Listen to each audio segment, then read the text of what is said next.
नमस्कार, आप सभी का स्वागत है भारत 24 पर। मैं हूं आपके साथ पूर्णिमा मिश्रा और वक्त है दहाड़ का।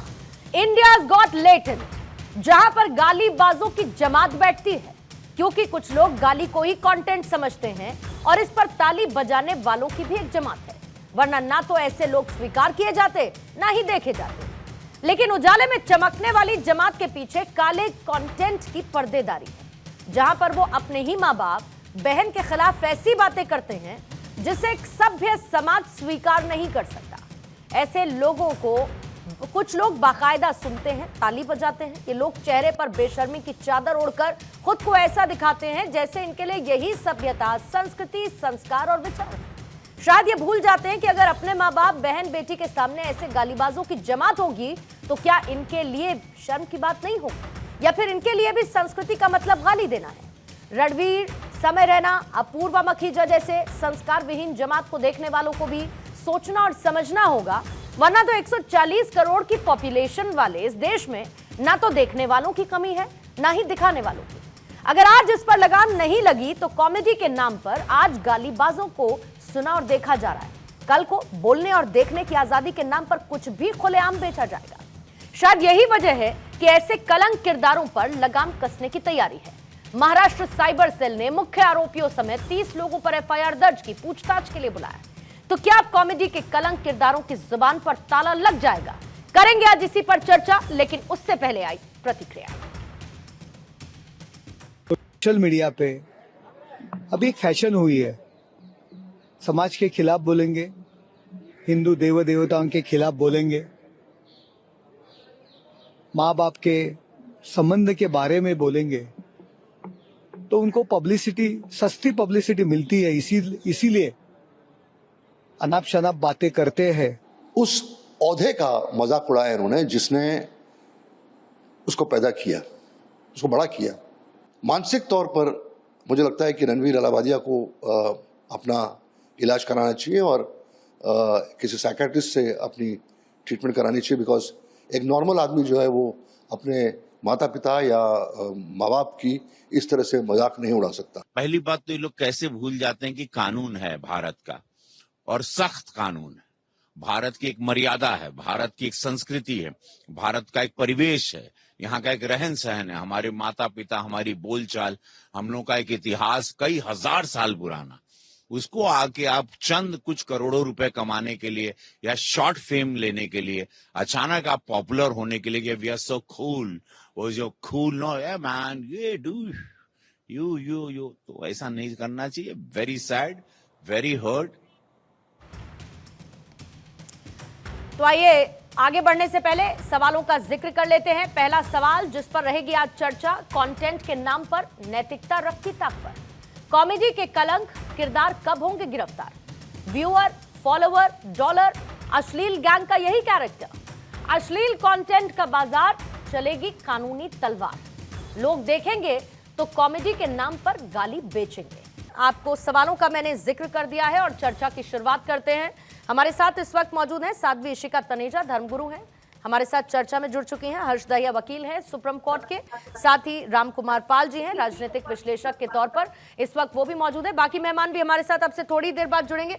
आप सभी का बहुत बहुत स्वागत करती हूं। और इशिका तनेजा, आपके साथ मैं शुरुआत करना चाहूंगी, क्योंकि लगातार इस बात की चर्चा हो रही है कि जो कुछ भी इस वक्त देश में डार्क कॉमेडी के नाम पर चल रहा है, वो कैसे देश की सभ्यता को, देश के संस्कार को खोखला करता हुआ नजर आ रहा है। अब ये बात होने लगी है कि इस पर लगाम कैसे लगेगी, कैसे ये फुहड़ता बंद होगी, कैसे फ्रीडम ऑफ स्पीच के नाम पर जिसके मन में जो भी आता है उस पर एक फुल स्टॉप लगाने की जरूरत है। What's your take on that? I would just like to correct, I'm not a Sadhvi, so if you can just correct that, please. Sure, Ishika, मैं करेक्ट कर लेती हूँ। Thank you. मुझे लगता है कि ये this is murder of morals. अगर आप एक मर्डर करते हो उसके बाद आप बोलते नहीं नहीं मुझसे गलती हो गई, मुझसे गलती हो गई, क्योंकि जब आप एक शो में जाते हैं आपको पता है कि वो शो का क्या कंटेंट है, एवरीथिंग इज स्क्रिप्टेड, कोई आप गलती गलत फहमी से नहीं बोल रहे हैं। और आप किस लेवल की कॉमेडी, क्या ये कॉमेडी है? This is not even skill set, this is not comedy, ये सिर्फ वल्गैरिटी। आप कितने क्रैश हो सकते हैं, आप कितनी ल्यूड हो सकते हैं, आप कितना गिर सकते हैं, उसके बारे में ये चर्चा हो रही है। और सब लोग, मुझे जो सबसे ज्यादा शॉकिंग पार्ट ये लगता है कि वहाँ पे इतने ज्यादा यूथ है और वो अपलॉड कर रहे हैं, वो शेयर कर रहे हैं कि अरे कितनी अच्छी बात बोल दी उसने, and he is talking about incest के बारे में वहाँ पे बात हो रही है। देखिए, एक समय था जब हम बात कर रहे थे रियलिटी शोज की, जिसमें हम ढूंढते थे कि गांव-गांव से, भारत के हर छोटे छोटे कॉर्नर से लोग आते थे जो अपने गाना दिखाते थे कि वो कितना सुंदर गा सकते हैं, कितना सुंदर डांस कर सकते हैं। धीरे धीरे वो रियलिटी शोज का पूरा चलन ये हो गया कि नहीं, मैं कितनी ज्यादा क्रास लैंग्वेज यूज कर सकती हूँ, मैं कितनी गालियां दे सकती हूँ, मैं कितनी विमेन को ऑब्जेक्टिफाई कर सकती हूँ, कितना हम मल्टीपल रिलेशनशिप्स के बारे में बात कर सकते हैं, कितने वल्गर कपड़े पहन सकते हैं।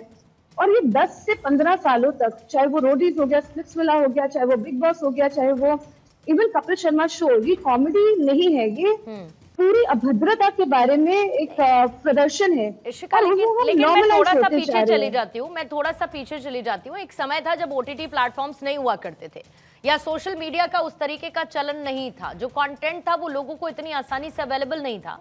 और मुझे याद है कि तब के जब कॉमेडी शोज टीवी पर आया करते थे, while I was growing up, उसका एक समय निर्धारित होता था, रात के 10 बजे के बाद आपको टेलीविजन पर वो मिलेगा और वो एडल्ट कंटेंट होता था। तो आप फिर जाहिर बात है कि आप अपनी पेरेंट्स की निगरानी में, मॉनिटरिंग में, अगर वो इजाजत देते हैं, कुछ फैमिलीज में अप्रूवल था, देखते थे, नहीं इजाजत थी तो नहीं देखते थे। लेकिन अब दिक्कत क्या है कि OTT प्लेटफॉर्म्स पर, सोशल मीडिया पर सब कुछ इतना इजीली अवेलेबल हो चुका है और डिमांड और सप्लाई की फिर बात होती है ना, फिर इसमें तो कुछ गलत भी नहीं है। अगर डिमांड ही नहीं होगी तो सप्लाई कैसे होगी?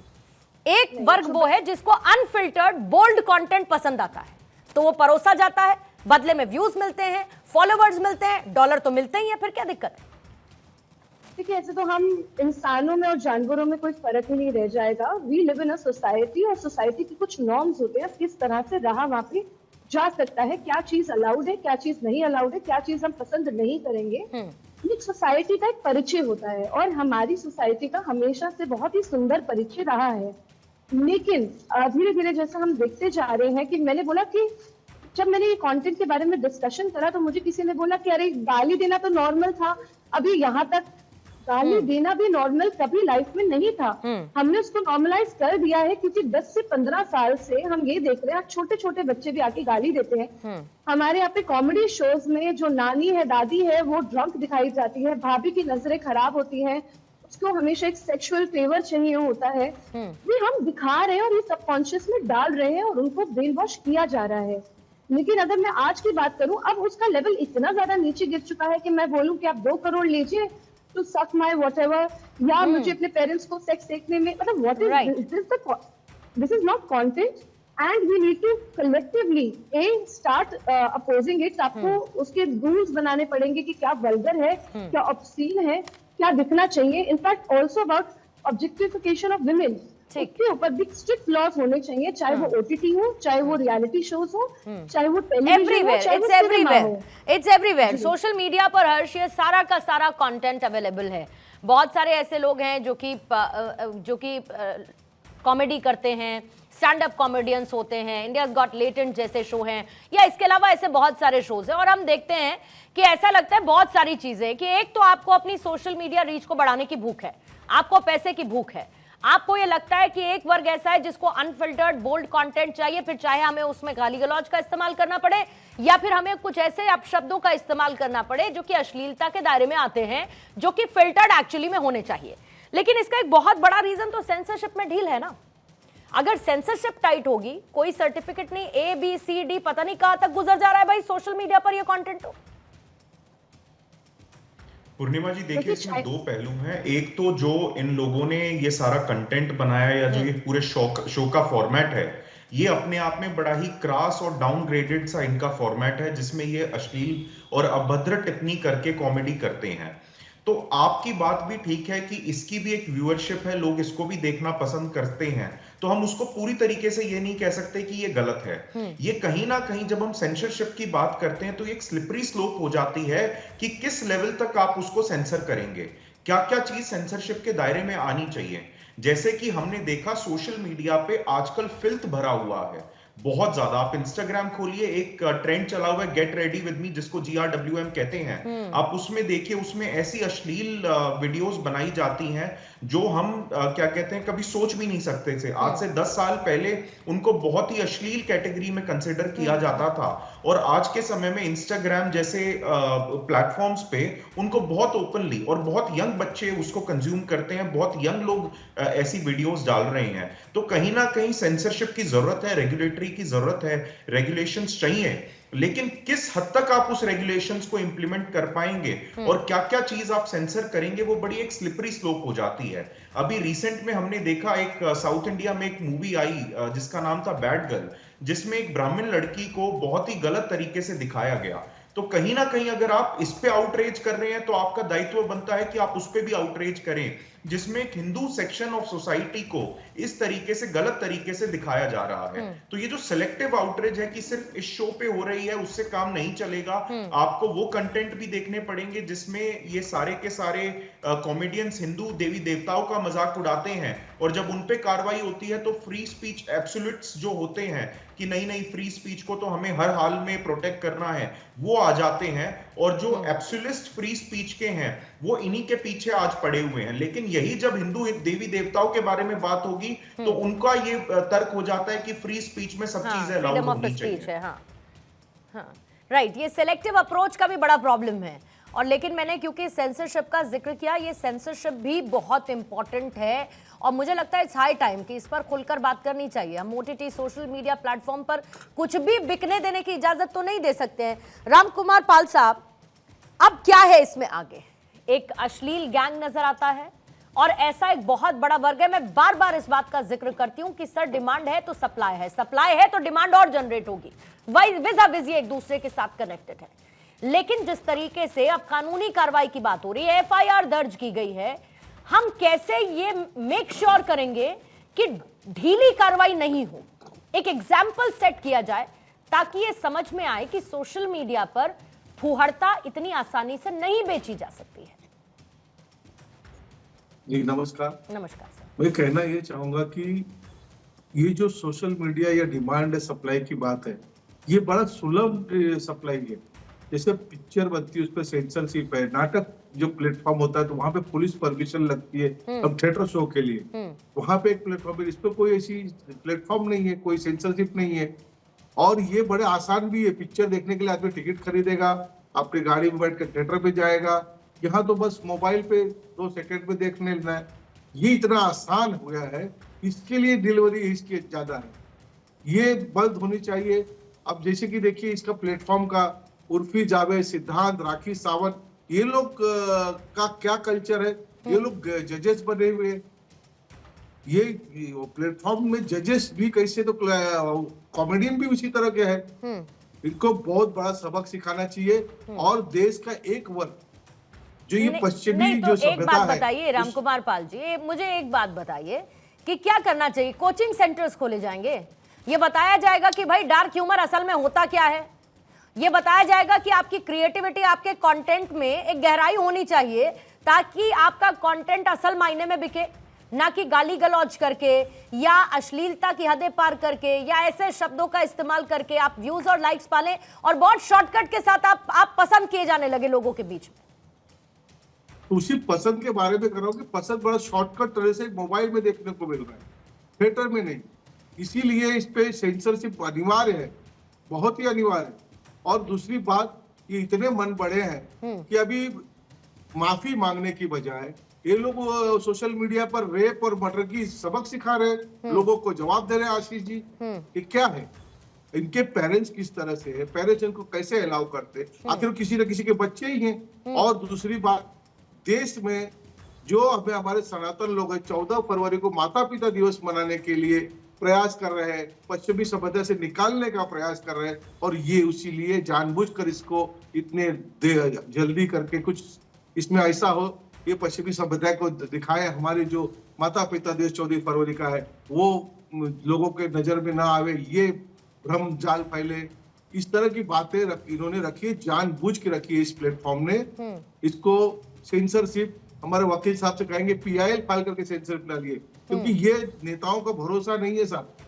ये कहते कुछ है करते कुछ है, इनका सारा काम पंचवर्षीय योजना होता है, तब तक तो हम कितने तबाह करेंगे। और ये दूसरी बात, हमारे युवाओं के दिमाग में ड्रग डाला जा रहा है। एक तो ड्रग सेवन कराया जाए, दिमाग में भी ड्रग की तरह से इसको फैलाया जा रहा है, ये भी एक तरह का ड्रग है। मैं अपनी भाषा में कहूंगा तो एक तरह का ये ड्रग है हमारे। और इस ड्रगिस्ट हमारे हिंदू बच्चे, हमारे हिंदू के लोग ही आते हैं। देखिए, बेचने वाला हमेशा मुस्लिम है, लेकिन ग्रहण करने वाला या श्रवण करने वाला हिंदू बच्चे हैं। कि कहाँ तक किस जगह पे पेरेंट्स ध्यान रखे कि हमारे समाज तक रखा जाएगा सर, कहाँ तक रखा जाएगा? सवाल तो यही है ना। वही बात है। आजकल जब हर हाथ में मोबाइल है, जब इंटरनेट की अवेलेबिलिटी है, सस्ता इंटरनेट अवेलेबल है और ट्रेंड्स के हिसाब से सब कुछ आपकी टाइमलाइन पर रिफ्लेक्ट होता है, तो कहाँ तक नजर रखी जाएगी? विष्णुप्रिया इस वक्त हमारे साथ जुड़ चुकी है। आती हूँ सर, बस थोड़ा सा समय दीजिएगा। विष्णुप्रिया हमारे साथ जुड़ चुकी है, सोशल मीडिया इन्फ्लुएंसर है। विष्णुप्रिया, आप भी एक इन्फ्लुएंसर हैं। आपको लगता है कि एक इन्फ्लुएंसर के लिए जो जैसे सो कॉल्ड कहा जाता है कि भाई शो में खुलकर बोलने की आजादी है, तो खुलकर बोलिए, मतलब जुबान पर लगाम दिखती नहीं, होनी तो चाहिए, लेकिन लगता है वो भी नहीं है। आप कुछ भी बोलेंगे ताकि सस्ती लोकप्रियता मिले, व्यूज मिले, फॉलोअर्स मिले, पैसा कमाएं आप और आप पॉपुलर हो जाएं। समाज कहां गर्त में जाएगा, इससे फर्क नहीं पड़ता। देखिए पूर्णिमा जी, आप एकदम सही बोल रही हैं और मुझे लगता है मैं भी ये चीज बोलूं कि यहाँ पे बात उसकी है ही नहीं कि कौन सही है कौन गलत है, बिकॉज हमें साफ साफ दिख रहा है कि गलत कौन है। लेकिन कहते हैं ना पूर्णिमा जी कि हम लोगों का जो धर्म भी है वो माफी देना भी सिखाता है। अगर आप गलती दिल से मान लो और उसके लिए पश्चाताप करो, तो ये मतलब माफी तो आप हर किसी को दे देते हो। और बात यहाँ पे ये भी नहीं है कि उन्होंने जो अभद्र टिप्पणी करी, जो बोला उन्होंने, वो ये भी दिख रहा है कि उन्होंने कहाँ से देख के वो वीडियो और फिर वही सेम चीज बोली। इंटेंशन क्या लगती है आपको विष्णुप्रिया? इंटेंशन क्या लगती है? देखा समझा, पता था मैं क्या बोलने वाला हूँ। 18 साल से ऊपर के है ना, 18 साल से ऊपर के है ना, तो ये पता है ना कि मैं क्या बोलने जा रहा हूँ। और सबसे बड़ी बात, आप जानते हैं कि आपको फॉलो करने वाले, आपको सुनने वाले बड़ी तादाद में लोग हैं। आपको यह भी पता था कि उसका क्या इन्फ्लुएंस जाएगा लोगों पर। एब्सोल्युटली। और यहाँ पे जो इतनी बड़ी बात हुई है, और कहते हैं कि रणवीर जी को तो सब फॉलो भी करते हैं, ये एकदम सच है। मुझे लगता है नंबर 1 पॉडकास्टर्स की अगर जो हम लिस्ट निकालेंगे तो उनमें उनका नाम एक है। बट पूर्णिमा जी, बात ये थी कि अगर जिस शो की ये बात हो रही है, अगर हम उसको देखें तो उसका जॉनर कुछ इसी तरीके का था। पहली बात तो उनका गलत डिसीजन ये था कि वो उस पे गए, बट जस्ट बिकॉज कॉमेडी उनका जॉनर ही नहीं है। वो बहुत अच्छे पॉडकास्ट करते हैं। Vishnupriya, it's not just about one person, it's not just about one person. बात यहाँ पर सिर्फ इलाहाबादिया की नहीं हो रही है, बात उस पूरे शो की हो रही है। अगर उस शो का जॉनर ही यही है तो मतलब तो फिर शो का जॉनर फिर फुहड़ता ही है ना। फिर तो आप बददिमाग हैं, ये पता चलता है ना। आपको पता है आपके अंदर कोई संस्कार नहीं है, ये पता चलता है। आपको ये भी नहीं पता कि माँ बाप के लिए आपको क्या शब्द बोलने चाहिए और क्या नहीं बोलने। फिर तो मुझे लगता है कि इस चीज के लिए वो बेहद शर्मिंदा भी है। जस्ट अपने आप को, मैं आपको शर्मिंदगी की वजह बताती हूँ अंबर, ये ठीक है, मैं आपको शर्मिंदगी की वजह बताती हूँ अंबर। शर्मिंदगी की वजह यह है कि मेरे जो पॉडकास्ट करने वाले जो आगे गेस्ट आने थे, अब वो मेरे पास नहीं आएंगे। मेरे जो फॉलोअर्स हैं वो हो सकता है कि कम हो जाएंगे। मेरी एक बड़ी अच्छी इमेज बनी थी लोगों के बीच में, उस इमेज पर डेंट हो जाएगा। इसीलिए मुझे माफी मांगनी चाहिए। मतलब सिर्फ इसीलिए कि आपका नुकसान इंडिविजुअली नहीं होना चाहिए, तो हमने बड़ी आसानी से कह दिया आई am so sorry. Is that enough? Absolutely, it's not enough, Purnima, because हम जब बात करते हैं कोई भी जो सामाजिक व्यक्ति होता है, कोई मीडिया में हो, कोई राजनीति में हो, कोई एंटरटेनमेंट में हो, या किसी भी फील्ड में जो व्यक्ति सामाजिक पद पर होता है, तो उसकी बड़ी जिम्मेदारी होती है कि समाज में कंटेंट या किस तरह के को हम प्रसारित कर रहे हैं। रणवीर अलाहाबादिया के समय रहना या करते वो लोग तो उसी बातें करते हैं, वो कोई शौका नहीं है। लेकिन गालियों को अगर आप बोलते हैं तो लगता है कि ये भारतीय संस्कृति नहीं, अमेरिका में इस तरह के तरह होती है, लेकिन अलग तरह के होते हैं और उनका अलग तरह है। हम अंबर, मैं एक बार ना आपको रिकनेक्ट करवाती हूँ, आपकी वॉइस थोड़ा बीच बीच में रुक रुक कर आ रही है, मैं जरा आपको रिकनेक्ट करवा रही हूँ, फिर आप अपनी बात पूरी कीजिएगा। मीनवाइल इशिका, आपसे मैं काउंटर ले लेती हूँ, क्योंकि अभी जब विष्णु प्रिया ने कहा कि हमारे यहाँ पर हमारे धर्म में माफी भी अगर कोई मांगे तो उसको माफी भी दे दी जाती है, उस पर आप शायद काउंटर करना चाह रही थी इशिका। देखिए, इंटेंशन देखी जाती है, उसको बहुत ही क्लियरली पता था कि शो किस बारे में है। He is not a kid, और वो स्पिरिचुअलिटी के बारे में हमेशा से बात करते हैं, वो महादेव के बारे में बात करते हैं, वो शक्तिपीठों के बारे में बात करते हैं। He had a certain audience, और वो ऑडियंस काफी अच्छे से उसको रिस्पेक्ट भी दे रही थी। अब उसको लगा कि मैं अपनी ऑडियंस कैसे और एक्सपैंड कर सकूं, और इसके ऊपर एक बहुत बड़ा वीडियो भी आया है तन्मय भट्ट का, जिसके अंदर वो ये बोल रहा है कि तुमने क्यों ये स्पिरिचुअलिटी का नकाब ओढ़ रखा है जबकि तुम सिर्फ फाइनेंशियली ड्रिवन हो। तो उसके ऊपर वो हंस हंस के कहता है कि क्या करे, ये तो करना ही पड़ता है टाइप। हाँ। और इसी रीजन की वजह से देखिए, ये जो भगदड़ है वो सिर्फ फॉलोअर्स, लाइक्स एंड शेयर्स की वजह से ही है, क्योंकि वही आपको पैसा दिलवाती है। सर ने बात करी सेंसरशिप की, तो आपने बोला कि भाई इम्पॉसिबल है। इम्पॉसिबल नहीं है। देखिए, सेंसरशिप अगर हम चाइना की बात करें, वो अपना कौन सा कंटेंट कहाँ तक रखना है, कितना सीमित करना है, बहुत ही क्लियर तरीके से कर रही है। हर तरीके से, चाहे वो टेलीविजन हो गया, चाहे वो सोशल मीडिया हो गया, चाहे वो ओटीटी हो गया। सेम वे हमारे को भी, अगर हमें अपनी संस्कृति को बचा के रखना है तो वही स्ट्रिक्ट गाइडलाइंस हमें फॉलो करनी पड़ेंगी, पहली बात। दूसरी बात, ये पूरा ड्रिवन है फाइनेंशियली। अगर वो सच में इतना सॉरी है तो आप उनको बोल दीजिए कि वो लॉग आउट कर दे, उसके अंदर अपने सारे सब्सक्राइबर्स हटा दें। वो ये कभी नहीं करेंगे, क्योंकि वो आए ही उसी लिए थे कि उनके सब्सक्राइबर्स जो हैं वो अभी सिर्फ स्पिरिचुअल कंटेंट के ऊपर रिलेटेड है। अब वो चाह रहे हैं कि उनको एक नया तरीके के सब्सक्राइबर्स मिले। मतलब ये कितना अनफॉर्चुनेट हो सकता है, ये कितना ये अनफॉर्चुनेट। हर्ष, आपको लाना देखिए, एक चीज बोलना चाहूंगी मैं। बोलिएगा विष्णु। एक्चुअली मैम ने अभी जो बोला, मुझे नहीं लगता कि कोई भी यहाँ पे उस चीज को गलत ठहराने या आपको गलत ठहराने आया है, पर मेरा बस इतना सा मानना है कि पूर्णिमा जी, देखिए, गलतियां होती हैं, और जो उनकी एज है, जो उनका ज्ञान है, वो बिल्कुल भी इस चीज को जस्टिफाई नहीं करता। जो उन्होंने बोला वो सही है। विष्णु, मैं आपसे एक बात पूछती हूँ। मैं आपसे एक बात पूछती हूँ। मौका ही नहीं देंगे पूर्णिमा जी, हमारे समाज में एक मानसिकता बनती है लोगों की सुन सुनकर, ऐसे लोगों को जिनको वो अपना आइडल मानते हैं। मुझे ये बताइए कि जो कुछ भी यहाँ चल रहा है, या इस तरीके के XYZ शोज में चलता है, डार्क कॉमेडी के नाम पे, ह्यूमर के नाम पे, जिसका शायद इन लोगों को मतलब भी नहीं पता, समाज में क्या एक विकृत मानसिकता की पैदाइश नहीं है? वो क्या वो महिलाओं के खिलाफ अपराध को बढ़ावा नहीं देगी? ये बताइए, क्या वो ऐसे माइंड्स को करप्ट नहीं करेगी जिनको शायद इस बारे में कुछ नहीं पता, लेकिन वो जितना समझ पाएंगे उससे उतना समझ लेंगे और फिर उसके हिसाब से एक्ट करेंगे? देखिए पूर्णिमा जी, मैं आपको एक चीज बता दूं कि जो जनरेशन अभी जो जेनजी जनरेशन है हमारी, इनफैक्ट मैं बोलूंगी नहीं, but I am also the part of it, right? I also belong to that age group. But point ये है कि कभी कभी पूर्णिमा जी हमसे गलतियां हो जाती हैं, और एकदम सच है। यहाँ पे डिफेंड करने की खुद को तो बात ही नहीं है, क्योंकि वो माफी ही मांग रहे हैं। उनका इंटेंशन पूर्णिमा जी चाहे जो भी हो, बट मैं पर्सनली ये कहना चाहूंगी कि अगर कोई इंसान अपने किए के लिए शर्मिंदा है, मैं कह रही हूँ उसका भाव पीछे का कुछ भी हो, तो एक मौका मिलना जायज है, शायद वो उससे सुधर जाए। क्या ये जस्ट आपको विष्णु बस अपडेट करना चाहूंगी, क्योंकि मेरा मन है ऐसा आपको अपडेट करने का कि ठीक है, आप जेनजी हैं, मैं समझती हूं, लेकिन रणबीर अलाहाबादिया जेनजी नहीं है, वो नहीं है जेनजी, तो वो मिलेनियल है, वो जेनजी नहीं है। तो अगर उनकी समझ परख में इतनी दिक्कत है और जेनजी का हम एक चोला ओढ़ लें कि भाई जेनजी है, हमको समझ में, अच्छा हमने गलती कर दी, हम आगे सीख लेंगे, ऐसे नहीं होता है। अंबर, आपके पास आते हुए ये तो एग्जाम्पल बन सकता है ना, ठीक कि इंसान बदल भी सकता है। बिल्कुल, बहुत अच्छी बात है, बहुत अच्छी बात है, और अपनी जरूरत के लिए और अपने भले के लिए बदलना है, फिर उसके बाद किसी और की बात करनी है, पहले तो अपने आप को सुधार लें। अंबर, जल्दी से आपके पास आते हुए, और ये बहुत अनफॉर्चुनेट है कि ये मौका ऐसे बहुत सारे लोगों के लिए आपदा में अवसर जैसा है। ऐसे बहुत सारे लोग जो कि उनके कंपटीशन वाले थे, वो इस बात से खुश हैं कि रणबीर अलाहाबादिया या फिर समय रैना या फिर मखीजा जैसे, अपूर्वा मखीजा जैसे जो लोग हैं, इनका डाउनफॉल होगा तो हम इसमें बढ़ जाएंगे। उस पर वीडियोस बना रहे हैं, उनके नंबर ऑफ व्यूज बढ़ रहे हैं, उनके नंबर ऑफ फॉलोअर्स, तो डॉलर भी जेब में आएगा। I mean, this is so unfortunate situation in our society.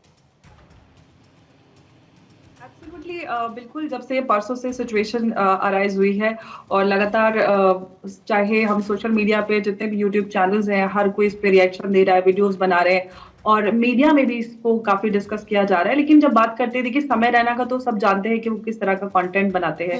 उन्होंने अपना एक अलग ही जॉनरा बना लिया है जिसमें बदतमीजी और अश्लीलता और गालियों को वहां पे परोसा जाता है और सब बड़े मजे से उसको एंजॉय भी करते हैं। अब तक सारे लोग जो गालियां दे रहे थे वो परसों से पहले तक सब उसको बहुत चटा के लेकर पैसे देकर उसको एंजॉय कर रहे थे।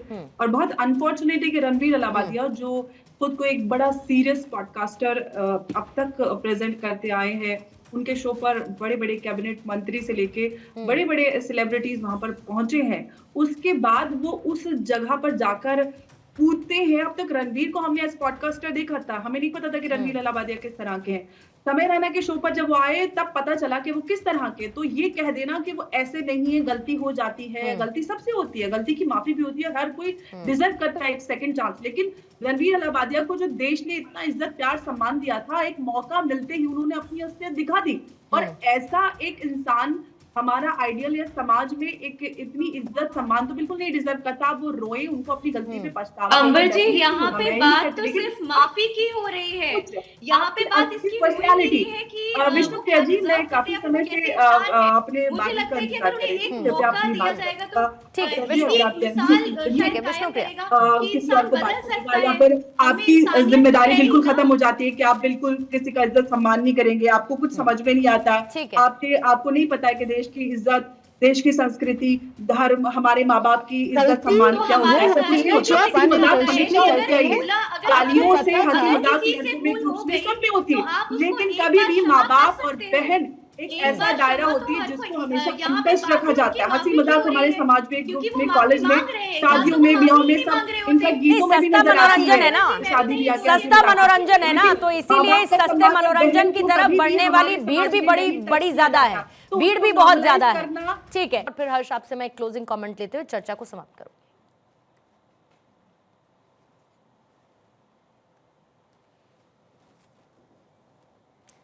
अंबर, आप तक मेरी आवाज पहुंच रही है? अब आ रही है मुझे आपकी। हाँ, परफेक्ट। मैं अंबर यही समझना चाहती हूँ कि हमने समस्या पर तो बहुत बात कर ली है, लेकिन इस समस्या के समाधान की तरफ हम किस तरीके से बढ़ेंगे? एफआईआर हो गई, ठीक है, एफआईआर के बाद क्या आगे? देखिए, एफआईआर इस पूरी समस्या का समाधान नहीं है। अगर हम सोशल मीडिया पे बन रहे कंटेंट की बात करें, फिल्म मीडिया और जितने भी प्रिंट या किसी भी हम मीडिया या फिल्म की बात करते हैं, तो पूरी तरह से वो कंटेंट रेगुलेट होता है, कहाँ क्या चीज जा रही है, पूरी तरह से उसको रेगुलेट किया जाता है। लेकिन जो भी सोशल मीडिया पे जा रहा है उस पर कोई भी लगाम नहीं है। तो मुझे लगता है कि जो गवर्नमेंट किसी पॉलिसी के बारे में काफी समय से चर्चा हो रही है कि आएगी कोई पॉलिसी, तो मुझे लगता है कि इस तरह के जो इंसिडेंट्स होते हैं वो एक प्रेसिडेंट सेट किया जा सकता है कि किस तरह से हमें एक लगाम लगाने की जरूरत है। क्योंकि अब फ्रीडम ऑफ स्पीच के नाम पर आप गालियों को परोस नहीं सकते, आप माँ बाप को गालियां नहीं दे सकते, बहन को, घर में जो हमारे परिवार में महिलाएं हैं, जो हमारे परिवारों में एक जो वैल्यू सिस्टम होता है, हम उसको कंटेंट के नाम पर बेचकर हंसी मजाक करके हम खुद को कूल नहीं दिखा सकते, या हम ये नहीं कह सकते क्योंकि हम जेन ज़ी हैं तो हमें ये सारी चीजें समझ में नहीं आती। और बहुत बेसिक सी बात है, मुझे लगता है बहुत बेसिक सी बात है हर्ष, बहुत बेसिक सी बात है कि आंखों की शर्म तो होनी चाहिए ना, कम से कम। जब हम किसके बारे में बात कर रहे हैं ये तो हमको पता होना चाहिए कि या हम इस फुहरता के नाम पे आंखों की शर्म को भी खत्म कर चुके हैं। What needs to change? हमारे कानून में बदलने की क्या जरूरत है कि इन सब पर लगाम लगे? पूर्णिमा जी, इसमें मैं दो एस्पेक्ट की बात करना चाहूंगा। सबसे पहले एक तो आप ये देखिए कि जब आप पब्लिक फिगर बन जाते हैं और पब्लिक लाइफ में होते हैं तो आपके ऊपर एक एडिड रिस्पॉन्सिबिलिटी आ जाती है, जिसके अंतर्गत कम से कम आपको अपनी भाषा पे संयम बरतना पड़ता है। मैं नाम नहीं लूंगा, मैं एक बहुत फेमस पर्सनालिटी को जानता हूं जो मेरे काफी अच्छे दोस्त हैं और वो अपनी पर्सनल लाइफ में ड्रिंक करते हैं, लेकिन मैंने आज तक उनको कभी भी पब्लिक लाइफ में या किसी पब्लिक प्लेटफॉर्म पे ड्रिंक करते हुए नहीं देखा। तो जब मैंने उनसे सवाल किया कि आप ऐसा क्यों करते हैं, तो उन्होंने कहा कि यार मैं एक पब्लिक फिगर हूं, मेरी सोसाइटी की तरफ एक रिस्पॉन्सिबिलिटी है कि यंग बच्चे मेरे को देख के ये ना समझें कि ड्रिंकिंग इज कूल। तो कहता ये मेरी पर्सनल चॉइस है कि मैं ड्रिंक करता हूं, कहता लेकिन मैं पब्लिक लाइफ में कभी भी उसको शोकेस नहीं करता। तो कहीं ना कहीं रणबीर अलाहाबादिया हो गए या दूसरे ये यूट्यूबर्स हो गए, इनको ये मर्यादा समझनी पड़ेगी। राइट। दूसरा एक छोटा सा कंफ्यूजन हुआ था कि हमारे को पैनलिस्ट ने कहा कि मैंने कहा कि कंटेंट को रेगुलेट नहीं किया जा सकता, मेरा वो मतलब नहीं था। मैंने कहा कि कंटेंट रेगुलेट किया जाना चाहिए और करना पड़ेगा, लेकिन ये एक स्लिपरी स्लोप है कि जिसपे आपको अब ये कहां पे संयम बरतना है कि किस कंटेंट को रेगुलेट किया जाए, किसको नहीं। राइट। और नरेंद्र मोदी जी की बात को मैं आगे ले जाते हुए मैं कहूंगा, उन्होंने हर्ष, AI आई एम के सो threat सॉरी, की- आई हैव टू स्टॉप, मेरे पास समय बहुत कम है। Ram Kumar Pal sir, I am so sorry, मैं आपका भी एक क्लोजिंग कमेंट लेती अगर समय रहता, but thank you so much for joining.